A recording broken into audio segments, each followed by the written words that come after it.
ভারতের পাহাড়ি ঢল ও টানা বৃষ্টিতে তিস্তার পানি বৃদ্ধি পেয়ে বিপদসীমার উপর দিয়ে প্রবাহিত হচ্ছে।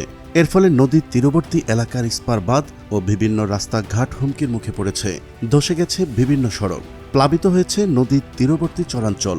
বন্যা নিয়ন্ত্রণ স্পা বাঁধে উপচে পড়ছে বন্যার পানি।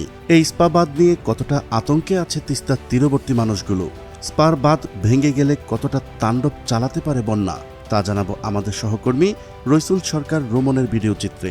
চলুন শুরু করা যাক।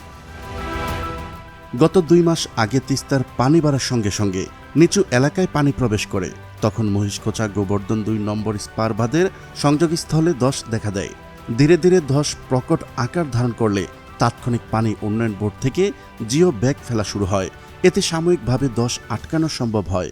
কিন্তু আজ 29 সেপ্টেম্বর তিস্তা বাঁধ খুলে দিলে পাটগ্রাম, হাতীবান্ধা, কালীগঞ্জ, আদিতমারি ও সদর উপজেলার বিভিন্ন এলাকায় পানি প্রবেশ করতে শুরু করে।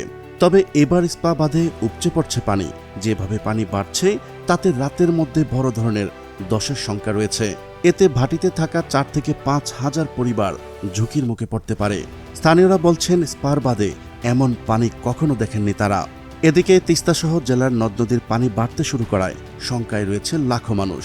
আদিতমারি উপজেলার গোবর্ধন এলাকা ঘুরে দেখা যায়, নিম্নাঞ্চলের পানিবন্দী পরিবারগুলোর দুর্ভোগ চরমে। একদিকে পানিবন্দী হয়ে পড়া, অন্যদিকে বাঁধ ধসের আশঙ্কায় নির্ঘুম রাত কাটাচ্ছে তারা। খোঁজ নিয়ে জানা যায়, তিস্তা ও ধরলা নদীর পানি বৃদ্ধিতে লালমনিরহাটের 5 উপজেলার নদীর তীরবর্তী নিম্নাঞ্চল ও চরের বসতবাড়ি ও রাস্তাঘাট পানির নিচে তলিয়ে গিয়ে ভোগান্তিতে পড়েছে নদীপাড়ে মানুষ। পাশাপাশি গবাদি পশু, হাঁস মুরগি নিয়ে বিপদে পড়েছেন তারা। এই ইস্পার বাঁধের কারণে বন্যা ও নদী ভাঙ্গন থেকে প্রায় 10টি গ্রামের মানুষ রক্ষা পায়।